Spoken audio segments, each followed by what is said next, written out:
Okay, in lesson 6, we're going to be dealing with voting in Texas, and voting is the most common form of political participation. And political participation is defined as all forms of involvement citizens can have that are related to governance. And so this is going to be the most common and the easiest way of participating in politics and the political um, excuse me, sorry, in the political process. And so voting is, we're going to be focusing on voting for the next couple of lectures, and voting is, in Texas, has kind of a checkered past, but we'll get to that in just a moment. So we're going to look at some of the requirements and things in Texas for you to be a registered voter. So in Texas, you have to be at least 18 years old. You have to be a U.S. citizen, and you do have to be a resident of the state. And there are some exclusions that are outlined in the state of Texas. You cannot be a convicted felon. You cannot be mentally incompetent. And those who are not registered to vote 30 days in advance of an election cannot participate in that particular election. And so um, uh, there are some benchmarks and requirements that you sort of have to meet in order to vote in the state. But registering to vote and voting requires that you complete a paper form. Now, you can find the paper form online, but you have to fill it out, print it off, and then send it in as a hard copy. You mail that form to your local registrar or tax assessor's office, and when you print off that document, it should tell you, based upon the county that you're in, where to send that document to. And then later in the mail, you will receive a voter's registration card, and you are permanently, while you are living in that particular address, you are permanently registered, because we do have a permanent registration system in Texas. Now, if you move, you have to re-register. But as long as you are living in that place, that is your address on file with the county, you will receive a voter's registration card every year. So on election day, there is a process. First of all, you must have a government-issued ID. And in Texas, there are 7 different government-issued IDs, picture IDs, that you can utilize. Number 1, a Texas driver's license. Number 2, a Texas election ID certificate. Number 3, a Texas personal identification card, just an ID. Number 4, your Texas handguns license. Number 5, your U.S. citizenship participation, as long as it does certification. I'm sorry, as long as it does have a photo. Your U.S. military ID card with a photo, or your U.S. passport. If you do not possess one of these and cannot reasonably obtain one of these IDs, then you can fill out a reasonable impediment declaration form at the polls and show a copy of or original of one of the following: a certified birth certificate, a current utility bill, a bank statement, a government check, a paycheck, a government document with your name and an address, including your voter registration certificate. Exemptions may apply. You can find out more by calling this number or visiting votetexas.gov. But by and large, a lot of us have a Texas driver's license. We don't all, but a lot of us do, and that's going to be the one that is most commonly utilized.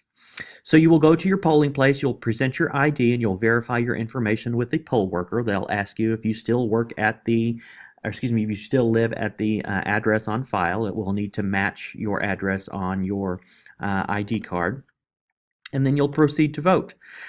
In Texas, we do have something called early voting, and this is an attempt to make voting easier. And in early voting, you can either go in person and vote, or you can vote by mail, and it's typically a time period somewhere between 4 and 17 days before the election. And so I used to be a die-hard vote on the day of the election, go to the polling place, participate in the process type of individual. But as I got older, life got more difficult, I had children and a career, and I work an hour away from my polling location, I've really taken advantage of this early voting a lot because it guarantees that I actually do get to vote. I don't miss the polling location on the day of the election, and so it broadens the window of opportunity for me to participate in that process.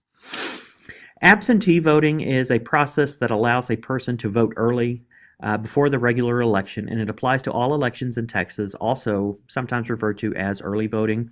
But absentee voting is really created as a method for individuals like military personnel and overseas voters and people who travel and maybe college individuals who are away at college to vote in their elections in the area in which they are from. So there is this process of absentee voting, and if you want more information, go to votetexas.gov. Now, voter turnout in Texas is abysmal. The voter turnout is defined as the proportion of people who cast ballots in an election. And there are several different ways to calculate voter turnout. And first of all, the first way to calculate voter turnout is the percentage of registered voters. And this is done by calculating citizens who have formally gone through the process of getting their names on the voter registration list. So if you registered to vote, they're going to compare how many people actually went out and voted on the day of the election or in early voting. And so it's going to give us an idea of voter voter turnout.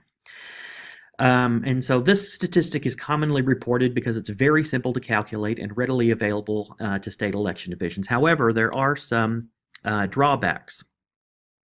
It's difficult to compare across states because states set up their own registration methods, and some are more stringent than others. And so, if it's more complicated to register to vote in one state than it is in another, then this can really be kind of a skewed number.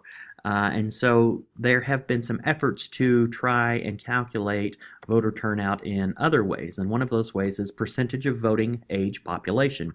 And this is sometimes referred to as the VAP system or VAP. And it's defined as the number of people age 18 plus. Right? And so what happens in the voting age population percentage, or the VAP VAP system, it calculates turnout by the number of people casting votes in an election divided by the number of residents 18 years of age or older. And so you take the number of people voting in an election and you divide it by those who are of the voting population.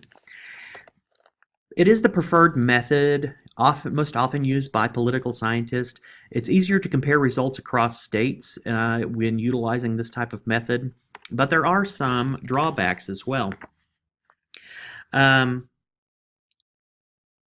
Using VAP to express voter turnout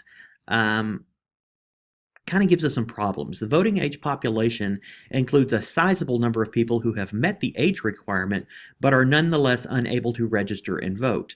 And reasons for this may be that they are excluded from voting, they're not a U.S. citizen, they've committed a felony, they've been declared mentally incapacitated, or they have haven't met the state residency requirements or the local residency requirements for registration. And so measuring turnout by using VAP is distorted because these ineligible persons are counted in the figure even though it is not possible for them to actually vote. And so the third way of calculating voter turnout is voting eligible population. And this is known as VEP, and it is calculated by correcting the VAP to eliminate ineligible voters such as non-citizens and convicted felons. Michael McDonald, the political scientist who pioneered the VEP measure, claims that the most valid turnout rates over time and across states are calculated using voting eligible population. Using the VEP turnout rate which for the data shown here is calculated by dividing the number of ballots cast for highest office by VEP. Participation in recent presidential elections appears higher than previously determined by using VAP because they're excluding people who are not eligible to vote in some way. And so if we're looking at voter registration or voter turnout based upon percentage of registered voters or percentage of voting age population, the data is going to be skewed, and it's probably a more a much better way of looking at voter turnout if we use VEP, because we take out those ineligible groups and they're not utilized in calculating the actual turnout. So how does Texas rank? Not well. And we are not avid voters. And we consistently fall below the national average, even when calculated by the VEP, by the VEP. We rank at or near the bottom when compared to other states. And in the 2000 elections, we actually ranked lowest of all states in the United States in voter turnout. In the 2016 elections, we had the highest numbers of individuals participating in primary, and if we calculated that using VAP, for Republicans, it was at 14.7% of individuals participated in the Republican individuals participated in the primary, and 7.4% of Democratic individuals participated in the primary, and those are the highest numbers that we've seen in a while. But only about half of the VEP voters cast their ballots in the 2016 general election, and that is again the lowest in all states. National average is somewhere around 60, and we can barely crack half. And so we do rank very low, and there are a number of reasons why we are not avid voters, and we're going to be looking at explaining voter turnout in our next lecture. So stay tuned for that, and I'll see you in the next lecture.